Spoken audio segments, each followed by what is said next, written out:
오늘은 새 언약이라는 제목으로 말씀을 듣습니다. 다 같이 새 언약. 새 언약.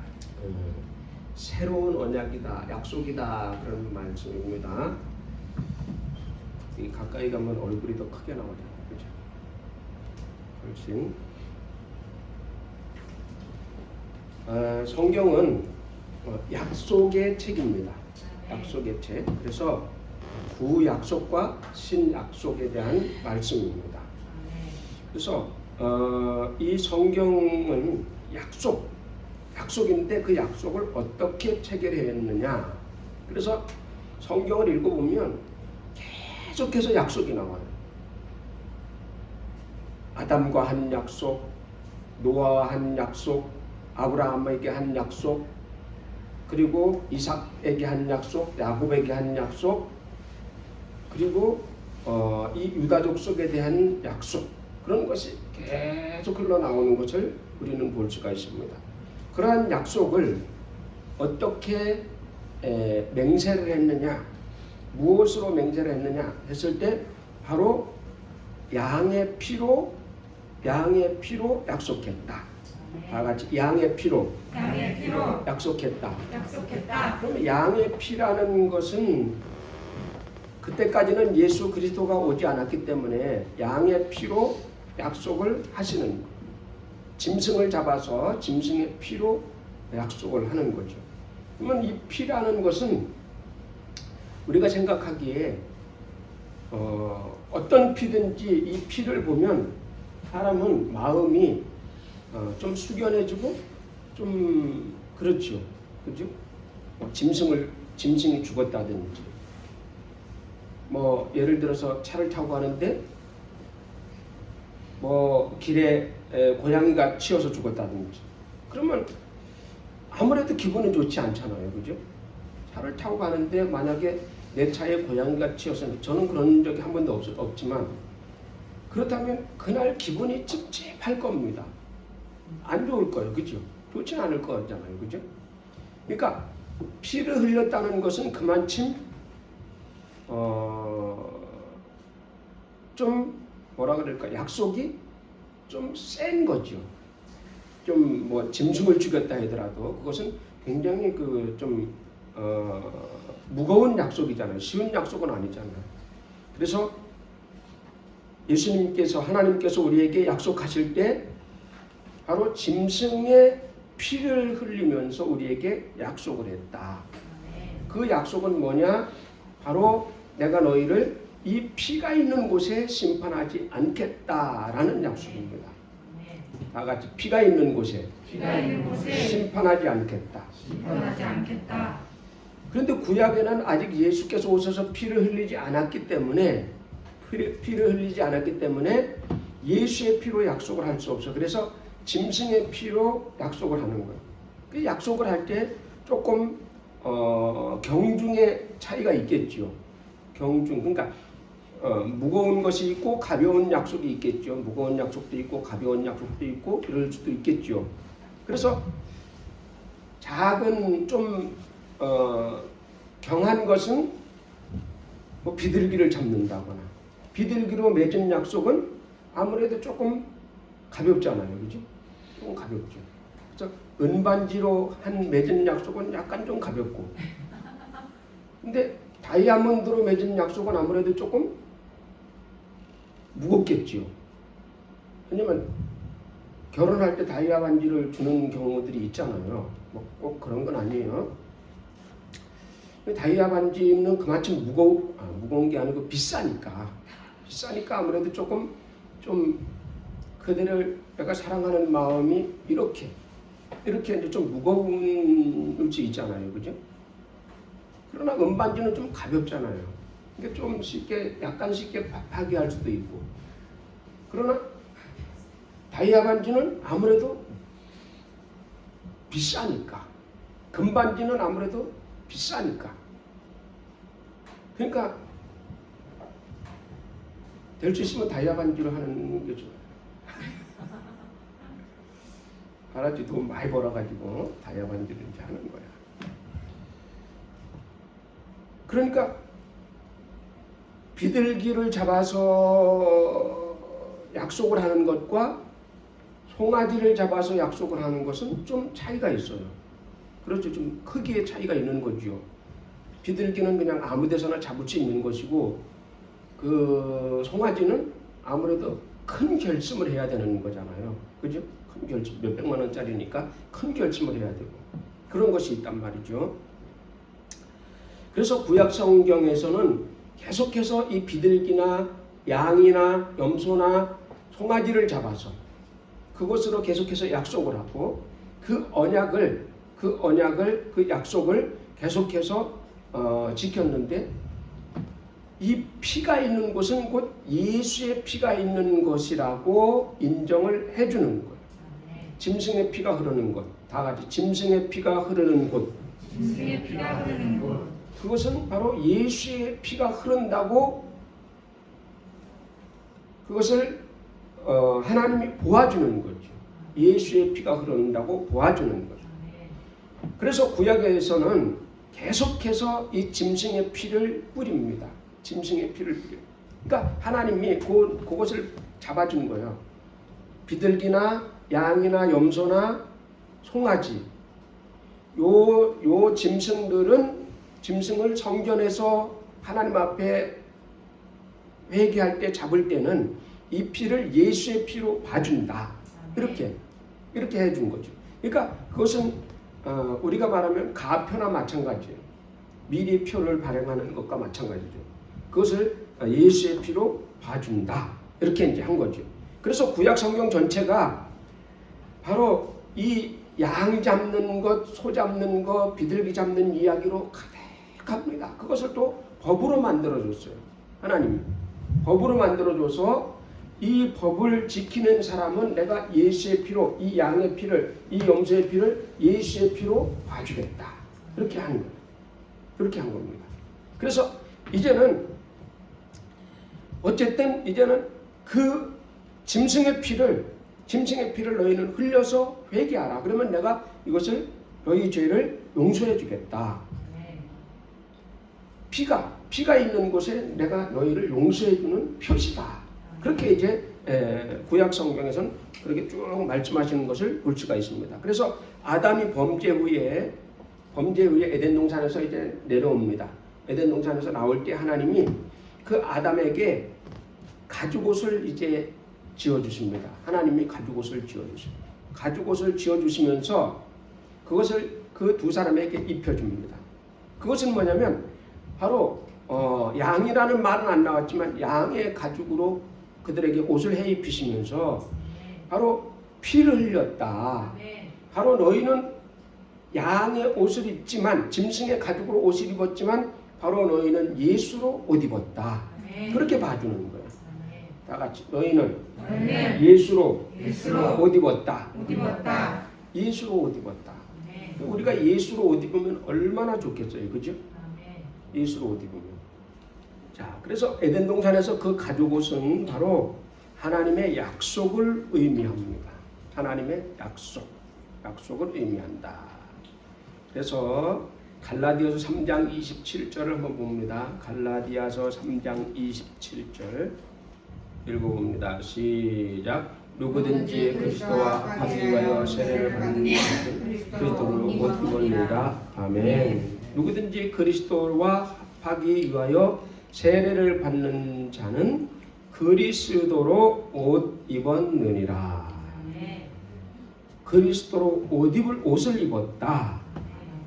그러니까 에덴 동산에서는 하나님께서 아담과 하와에게 가죽옷을 입혀 주셨어요. 그 가죽옷이 뭐냐? 신약으로 봤을 때는 바로 그리스도로 옷을 입혀 준 거예요. 이 가죽옷이 너를 보호해 줄 것이다. 이것이 약속이다. 하고 입혀 주셨습니다. 바로 피 묻은 옷을 입어라. 그러면 세례를 받은 자는 그리스도로 옷 입었다. 그랬을 때는 바로 너는 죽었고 이제 예수의 피 묻은 가죽옷을 입어라. 그 말이에요. 예수의 피 묻은 가죽옷을 입어라. 그래서 이 예수의 옷을 우리가 세례를 받음으로 우리가 입었어요. 입었는데 그 예수의 옷은 세상 옷과 우리가 같이 기워서는 안 된다. 우리는 그리스도로 옷을 입어야지. 그리스도로 옷을 입었는데 거기다가 세상 것을 갖다 덧대서 덧붙여서 기웠어. 그러면 안 되죠. 그러면 그렇게 하면 옷이 터진다 이거야. 새 옷도 버리고 헌 옷도 버린다. 새 옷도 버리고 헌 옷도 버린다. 그래서 누가복음 5장 36절에도 보면 누가복음 5장 36절에 한번 보죠. 누가복음 5장 36절에 누가복음 5장 36절 시작. 얇은 옷에 붙이는 자가 없나니 만일 그렇게 하면 새 옷을 깨겠군요. 또 새 옷을 찢은 조각이 얇은 옷에 어울리지 아니하라. 아멘. 그러니까 헌 옷과 나의 세상 옷과 그리스도의 옷에다가 그것을 기워 놓으면 어울리지도 않는다 이거야. 어울리지도 않는다. 그것도 패션이 맞는다고 또 그렇게 해서 입고 다니면 되겠느냐. 우리는 예수의 사람이다. 예수의 사람은 그리스도로 옷을 입어야 된다. 그리스도의 옷을 입어야지. 그걸 한쪽은 세상 옷 갖다 헝겊을 갖다 붙이고 한쪽은 그리스도 옷 입고 막 이렇게 누더기로 입으면 이상해진다. 그러므로 나는 확실하게 예수의 사람이면 확실하게 예수의 사람. 세상 사람이면 확실하게 세상 사람. 그래서 우리는 거기다 놓으면 저 다 빨아야 되잖아.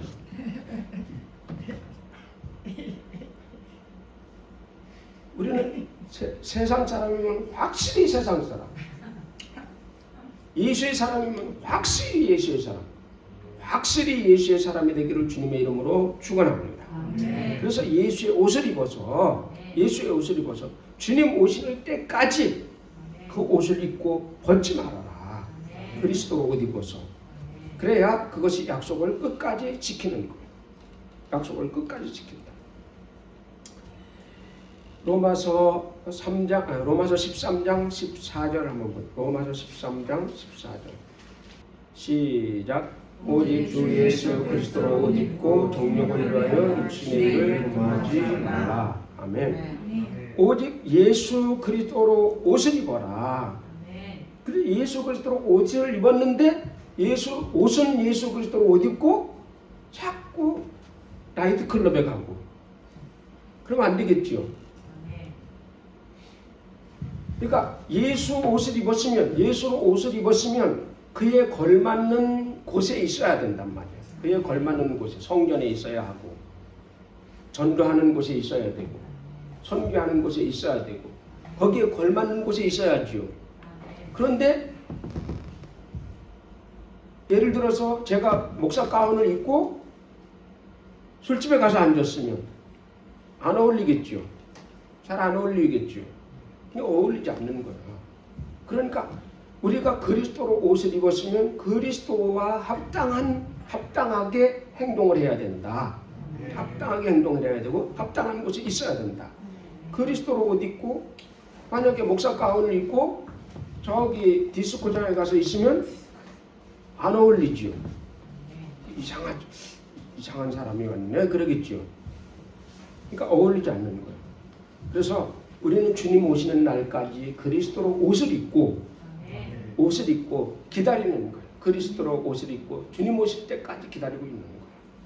주님, 제가 그리스도로 옷을 입었습니다. 그것은 곧 약속의 옷입니다. 주님이 입고 있으라고 하는 옷입니다. 그것이 바로 그리스도로 옷을 입는 것입니다. 자, 그래서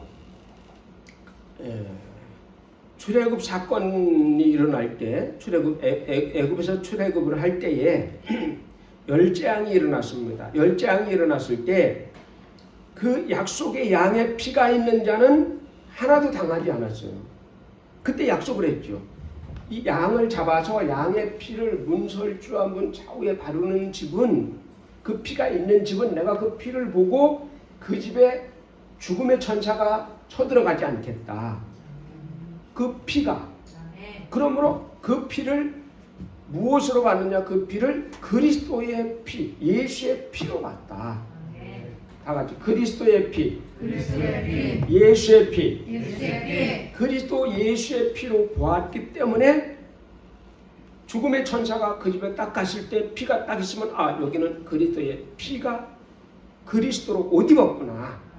그러므로 내가 넘어가리라. 이 집을 건너가리라. 이 집을 넘어가리라. 그래서 유월이라고 하는 거예요. 유월, 패스오버, 유월, 넘어가다. 이 집을 넘어간다. 그런 뜻이에요.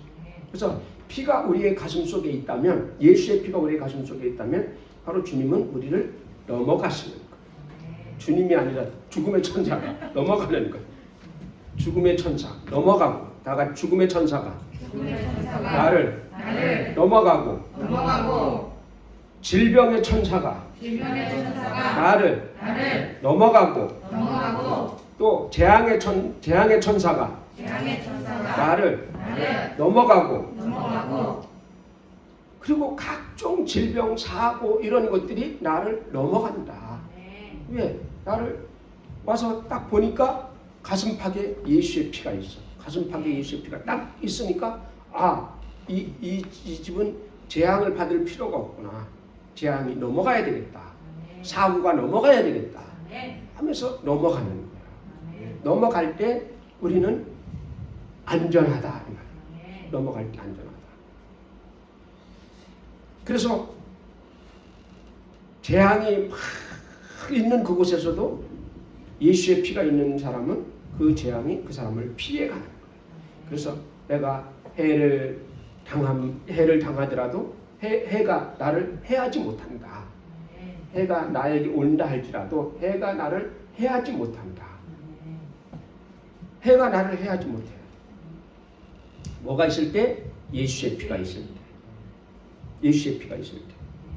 그것이 바로 예수의 피인데 구약시대에는 예수께서 아직 오시지 않았기 때문에 짐승의 피를 예수의 피로 봐준다. 그것이 언약, 약속이다. 약속. 그래서 구약시대를 그래서 구약속이라고 말을 하는 거예요. 구약속. 다 같이 구약속. 바로 너희에게 이렇게 짐승의 피를 뿌렸는데 이 짐승의 피가 뿌려진 것처럼 바로 진짜 피를 뿌릴 사람이 온다. 진짜 피를 뿌릴 사람이 온다. 그가 바로 그리스도다. 구약의 히브리 말로 메시아다. 메시아가 오실 것이다. 하고 계속 말씀하시는 것이 바로 구약이다. 그래서 양을 잡고 소를 잡고 비둘기를 잡고 염소를 잡고 이것은 각 계층을 다 말을 하는 거죠. 계층. 그러니까 비둘기를 잡는 사람은 가난한 사람이겠죠. 가난한 사람은 비둘기를 잡을 수밖에 없어. 근데 더 가난한 사람이 있어. 비둘기도 없는 사람이 있어. 그 사람은 산비둘기. 더 가난해. 그러면 어떻게 해야 되겠어요? 더 가난해. 그러면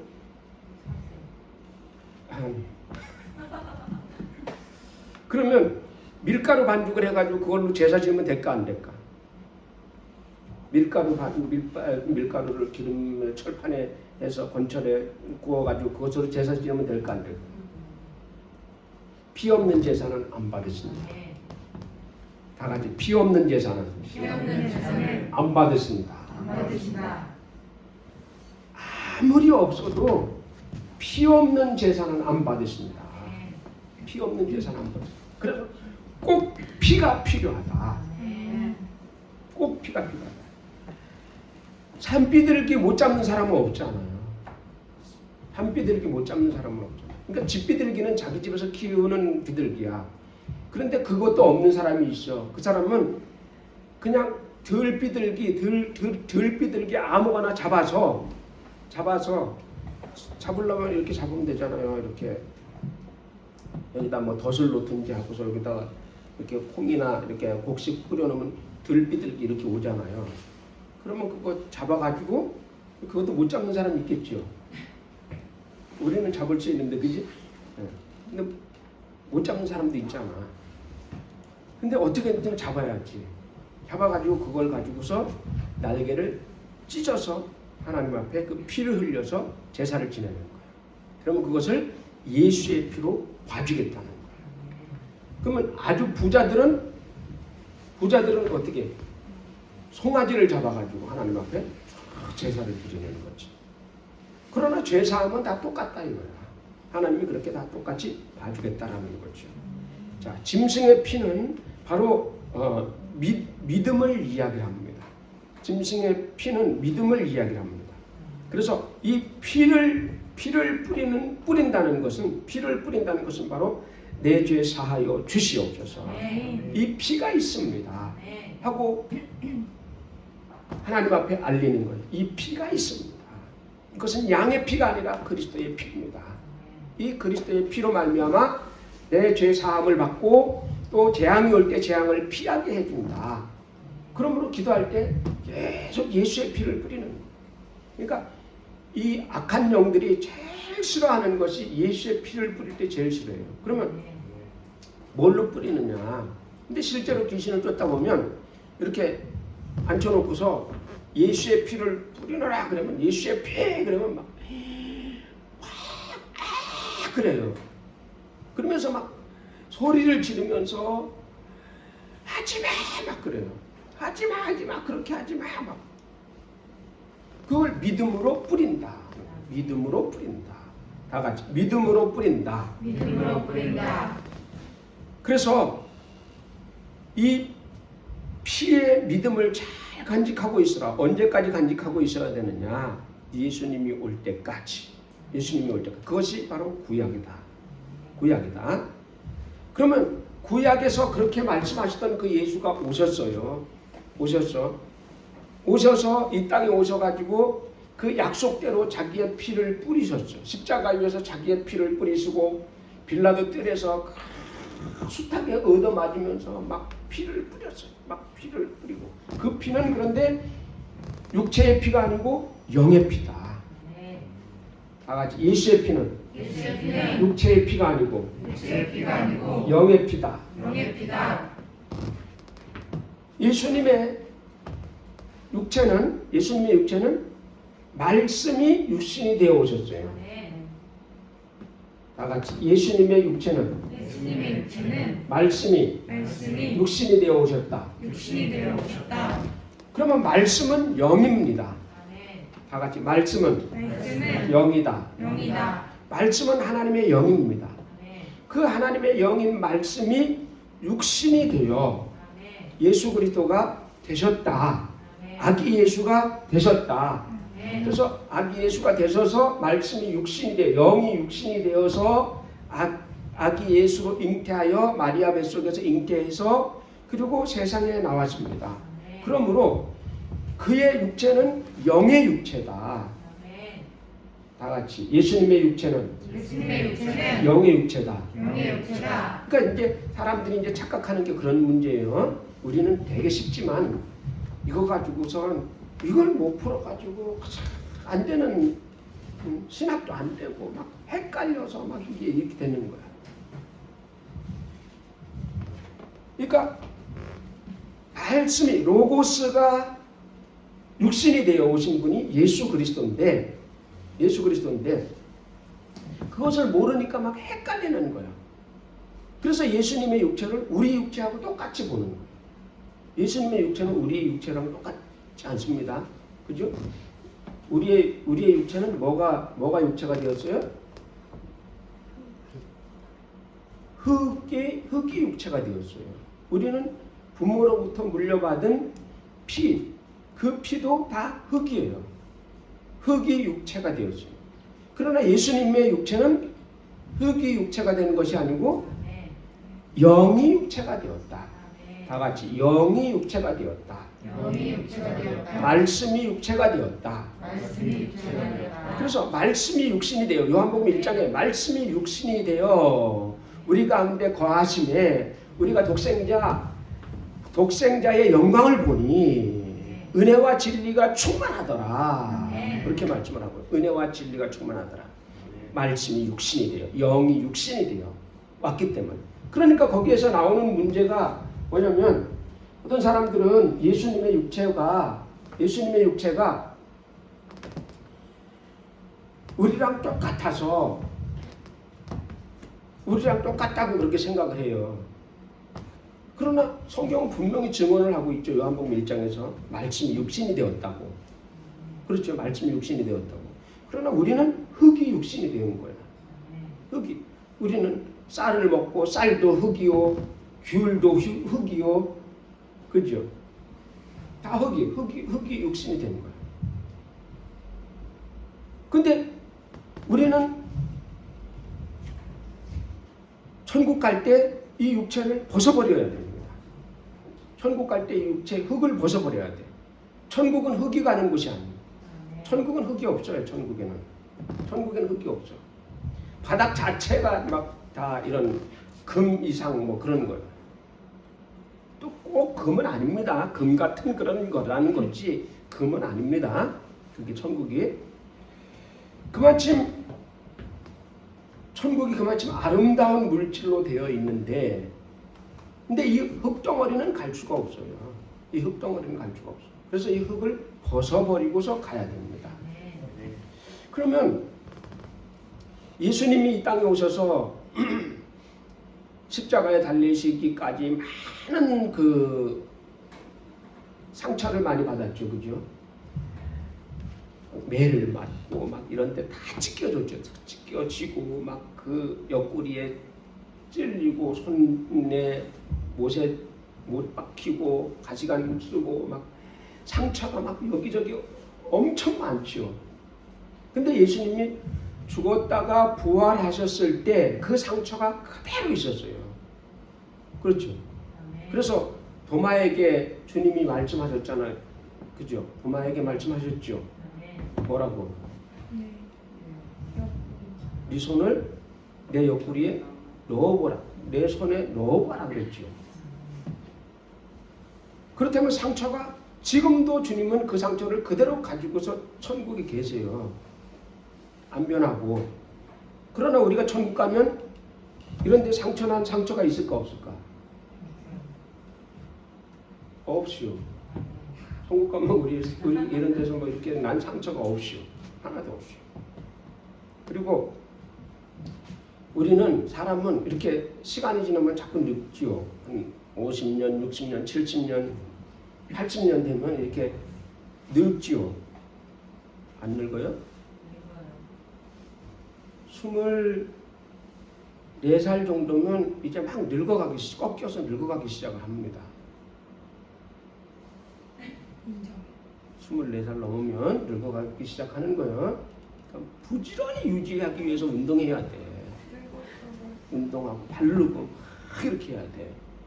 그래서 옛날에는 10대 때 시집을 보냈어요. 10대 때 시집을 보내고 10대 때 장가를 보냈어요. 빨리 늙으니까 24살쯤 되면 늙기 시작을 하니까.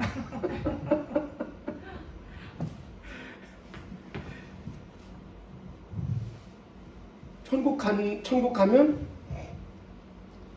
이 늙는 것은 이 흙이 자꾸 이제 오래돼서 부패가 돼가지고 이렇게 허물어지는 거잖아요. 그런데 천국에 갔을 때의 내 모습은 이런 상처난 모습도 없고, 그리고 늙는 것도 이것도 상처나 마찬가지예요. 이게 병이란 말이에요. 늙는 것도 병이에요. 그래서 요즘 의사들은 이제 이야기를 합니다. 늙는 것도 병이다. 그래서 늙는 것도 치료해야 된다. 그러면 이제 앞으로 그렇게 정의를 하면 앞으로는 500살이 돼도 젊은 상태를 유지하고 있어요. 그럼 참 좋겠죠, 그죠? 500살 됐는데 항상 20대야. 그러면 너무 좋죠. 그러면 한 1000년 동안 계속 살았으면 참 좋을 것 같아요. 그치? 1000년 동안 살고 싶죠. 아니, 안 아프고 안 늙고 젊게. 천국 가면 영원히 10대처럼 사는 거야. 영원히 10대처럼 팽팽하고 아름다운 모습. 참 좋죠. 그래서 이 늙는 것도 사실은 이 흙이 자꾸 부패가 되는 거예요, 이게. 그러니까 우리의 영이 천국을 가는 것이기 때문에 우리의 영은 젊은 상태로 계속 유지가 되는 거예요. 1000년, 10,000년, 몇억 년. 그 젊음으로 흙이 아니기 물질이 아니기 때문에 그냥 영의 물질이기 때문에 영원히 그것을 유지를 하고 더군다나 하나님의 영광, 예수의 영광으로 계속해서 공급을 받기, 예수의 생명으로 계속 공급받기 때문에 그 영은 늙지 않는다. 늙지 않고 아주 젊은 상태로 아주 그냥 끝까지 쭉 그렇게 항상 저도 18, 19 요때 사진을 보면 참 예뻤구나 이렇게 이제 느낄 수가 있어요. 그때로 돌아갔으면 참 좋겠다. 내가 그때로 돌아가면 55kg. 그래서 체중 조절해서 빼면 52.4kg까지 딱 뺐는데 그때 당시에 보통 안 빼고 그냥 놔두면 55kg, 56kg 그 정도는 나갔거든요. 몸이 아주 가뿐하고 좋았죠. 그죠? 날씬하고. 지금 이렇게 보면 참 걸어다니기가 힘들어요. 이렇게 자꾸 걸어다니는 것이 내가 자꾸 무기력하게 느껴진다 이런 느낌이 자꾸 들어요. 몸에 자꾸 뭐가 이렇게 붙어 있으니까. 천국 가면 그렇게 이제 18살, 19살 거기에 이제 딱 몸이 딱 이렇게 간단하게 딱 이렇게 그리고 아름다운 모습으로. 천국 가면 여러분 저를 못 알아볼 수도 있어요. 그러면 제가 곱슬이라 이렇게 머리가 이렇게 이만했었거든요. 이게 은퇴기 정도는 아니더라도 이렇게 곱슬곱슬 해가지고 아가씨들이 이렇게 보면 아가씨들이 한번 만져보면 안 돼요 그랬어요. 안 됩니다. 그러니까 막 여기 막 기름이 살짝 흐르니까 막 이렇게 흐르니까 한번 만져보면 안 돼요. 지금 완전 다 빠져가지고 그냥 지금 만지면 안 됩니다 이게. 지금 진짜 왜? 이게 빠져요 자꾸. 빠져서 한 오락이도 빠지면 물어내요.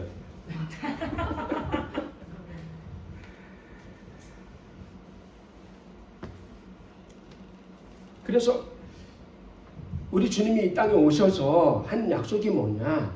내가 천국으로 다 간다. 가면 너희를 위해서 내가 다시 오겠다. 천국에다가 너희가 있을 처소를 예비하고 있을 곳을 예비하고 있을 집을 지어놓고 너희를 데리러 오겠다. 그렇게 말씀을 하고 계십니다. 그러면 그 전에는 예수님이 오시기 전에는 천국이 있긴 있었는데 거기에 사람이 거주할 곳이 없었단 말이에요. 사람이 거주할 곳이 없었는데 비로소 2000년 전에 예수님께서 오셔서 내가 너희를 위해서 집을 마련하러 간다. 천국에다가 집을 마련하러 갈 테니까 다 마련되면 너희를 와서 데리고 가서 나 있는 곳에 너희도 있게 하리라.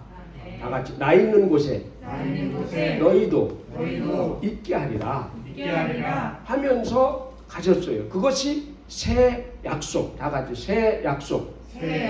자, 새 약속 그것이 새 언약. 새 약속, 새 언약. 새 약속을 해주고 가셨어요. 그래서 주님의 제자들은 그 말씀을 듣고 주님이 막 몇 년 사이로 오실 줄 알았던 거야. 주님의 제자들은 그때 당시에 주님이 내가 너희가 본 그대로 갔는데 본 그대로 내가 다시 올 것이다 그랬어요. 그랬더니 주님의 제자들은 그 목소리를 다 들었죠. 주님이 허튼 소리 하시는 분이 아니다. 그 제자들은 다 들었어요.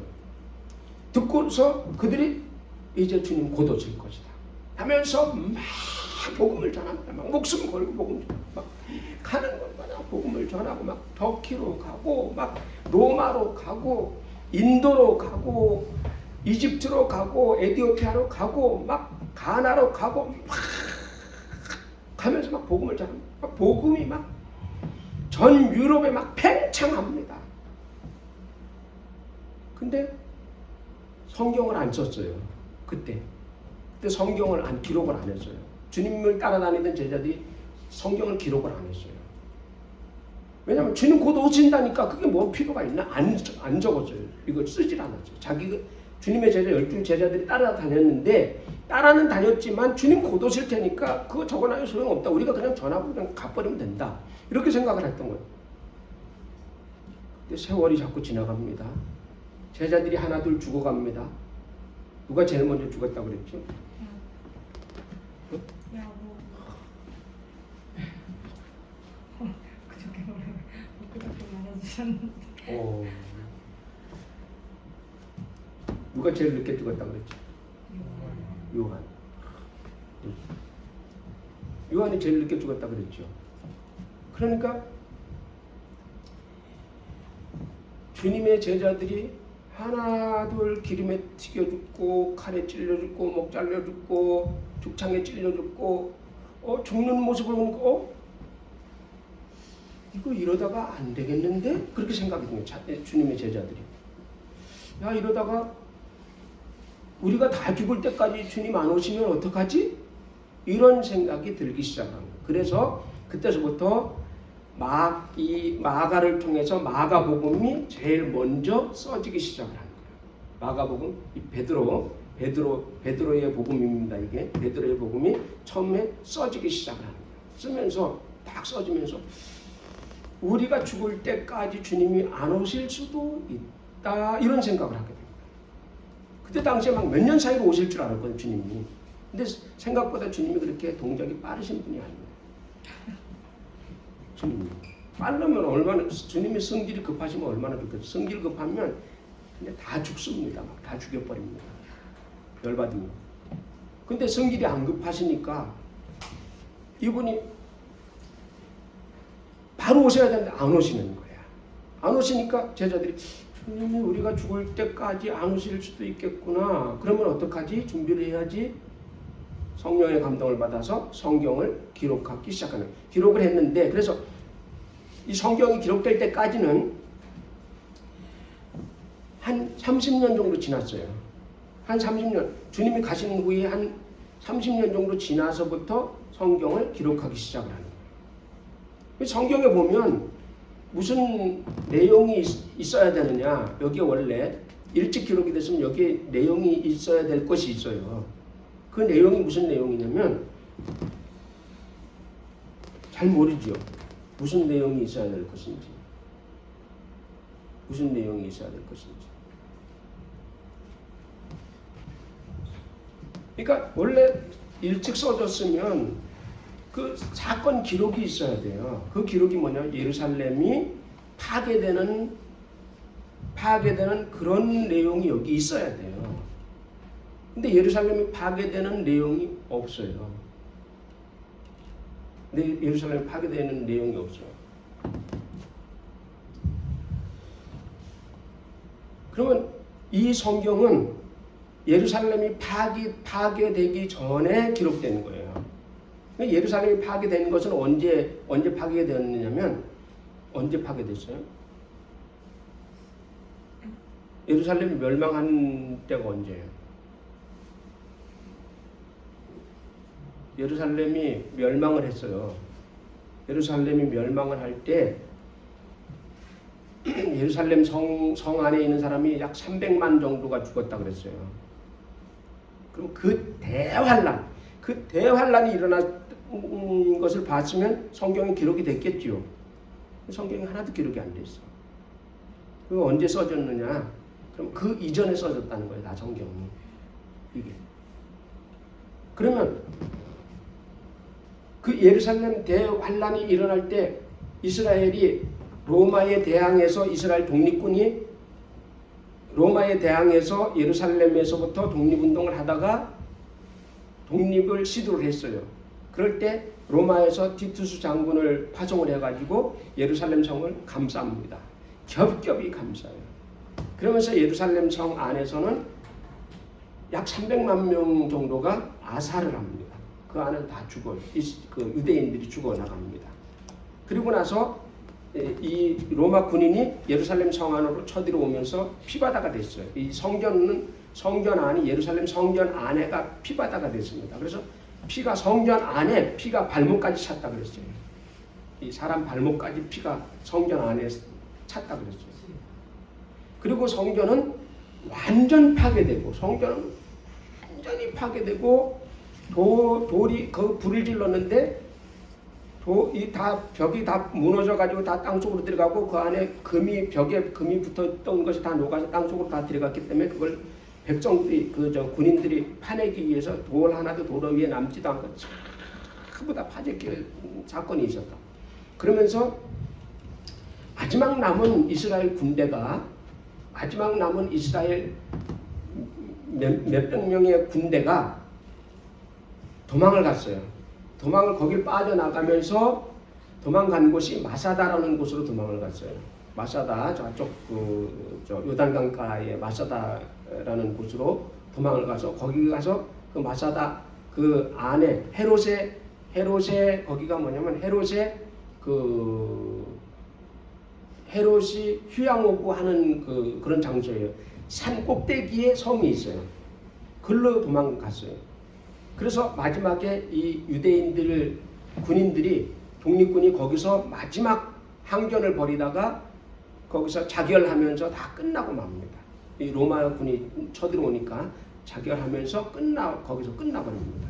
그래서 지금도 유대인들 장교 임관을 할 때는 마사다에 갔어요. 그 마사다에 가서 거기서 장교 임관을 합니다. 왜냐하면 그 사람들이 그 마지막 죽어가면서까지 절대 항복하지 않는 그 모습을 배운다. 그래서 마사다에 가서 장교 임관을 받아요. 거기서 이제 여행 보면 거기를 꼭 들리게 돼 있는데 광야의 산 꼭대기에 있어서 아무도 들어갈 수가 없어요. 그 군대도 거기 점령을 할 수가 없는 거죠. 그 사건이 일어났을 때 그런 큰 사건이 일어났다면 성경에 기록이 되어 있을 거 아니에요. 근데 기록이 안 되어 있어요. 그건 뭐냐면 그 사건 이전에 성경은 다 써졌다는 거예요. 그럼 언제 써졌느냐?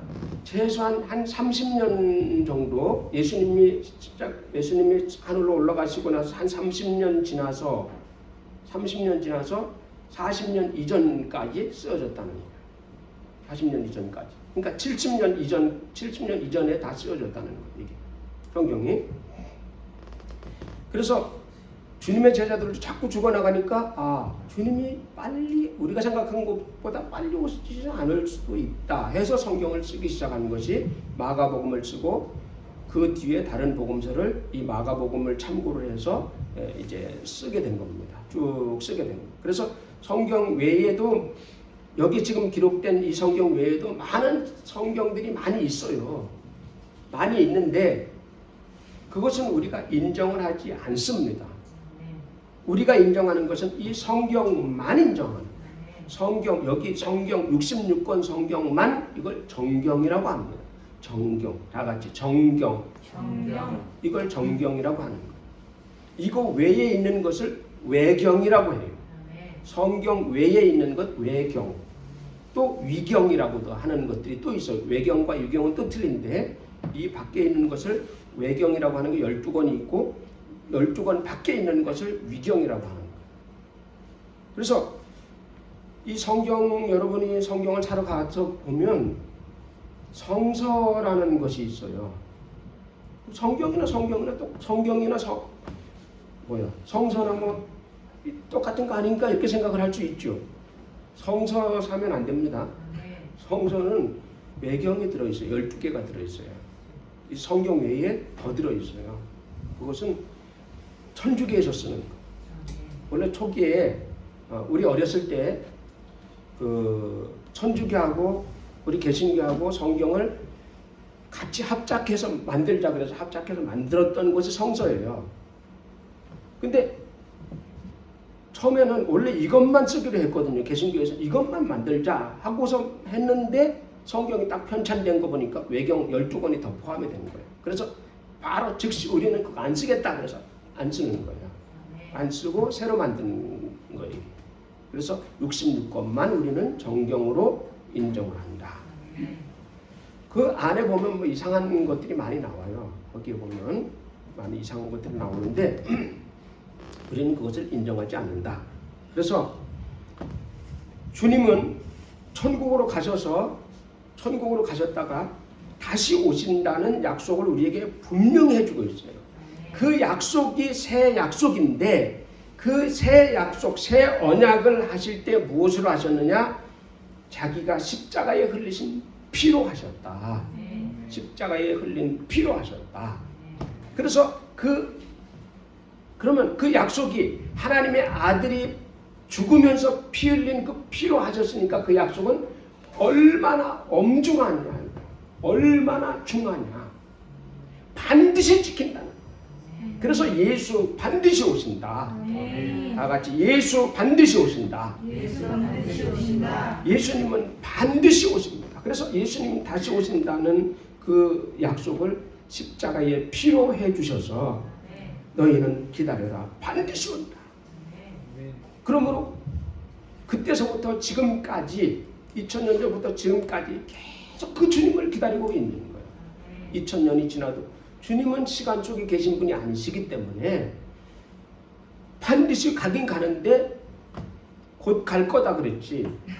몇 달 며칠 날 간다. 2023년 몇 달 며칠 날 간다. 이런 소리를 안 하셨다. 주님은 시간 속에 계신 분이 아니에요.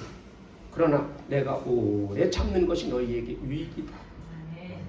너희에게 그래서 내가 구원받은 것이고 여러분이 구원을 받는 거예요. 오래 참지 아니하셨으면 우리는 구원 못 받을 수. 내가 10살 때 주님 오셨으면 어떡할 뻔했어. 17살 때 주님 오셨으면 어떡할 뻔했어. 나는 지옥 가는 거예요. 예수 안 믿을 때 왔으니까. 주님 오래 참으시고. 그러나 마지막 때 주님이 오실 때에는 우리에게 징조를 보여준다 그랬어요. 징조를 보여준다는 것은 뭐냐? 사람들에게 다시 한번 기회를 주신다는 거예요. 사람들에게 징조를 먼저 보여주고 자 가려고 한다. 준비해라. 이제 안 믿던 사람 믿어라. 하고 더 한 번 더 기회를 주는 거예요. 그리고 나서 징조가 딱 지금 이제 막 징조가 보이기 시작하는 거죠. 이 징조가 딱 올 때 예수를 믿어라. 근데 예수 믿어라 하면 나한테 그런 소리 하지 마. 나한테 그런 소리 하지 마. 이런죠, 그죠? 그럴 때일수록 더 강력하게. 아빠도 교회 문 앞까지 왔으니까 다음에 이제 교회 안으로. 아빠가 아직 안 된다고 했어요. 아직. 아직이니까 이제 조금 있으면 이제 된다는 거지. 많이 발전했어. 아직까지 왔어요. 아직까지. 아직이라고 했으니까 이제는 거의 다 왔다는 거야. 다음엔 간다는 거지. 남자의 자존심이 있지. 어떻게 한 번에 들어갈 수 있냐. 다음에. 아직은 다음에. 우리 아버지도 그랬어요. 우리 아버지도 추석 지나고. 아버지 교회 가시죠. 내가 성경책을 탁 사다 드리고서 아버지 교회 가시죠. 그랬더니 우리 아버지가 그래 가자. 그런데 추석 지나고 제사 지내고 가자. 그 다행히도 추석 지나고 나가지고는 본인이 먼저 성경책을 탁 싸가지고 딱 가시더라고. 약속을 그래도 철저히 지키는 거니까 그렇게 될 줄로 믿습니다. 기도 계속해서 쉬지 말고 계속해서 기도하면 역사가 일어날 줄로 믿습니다.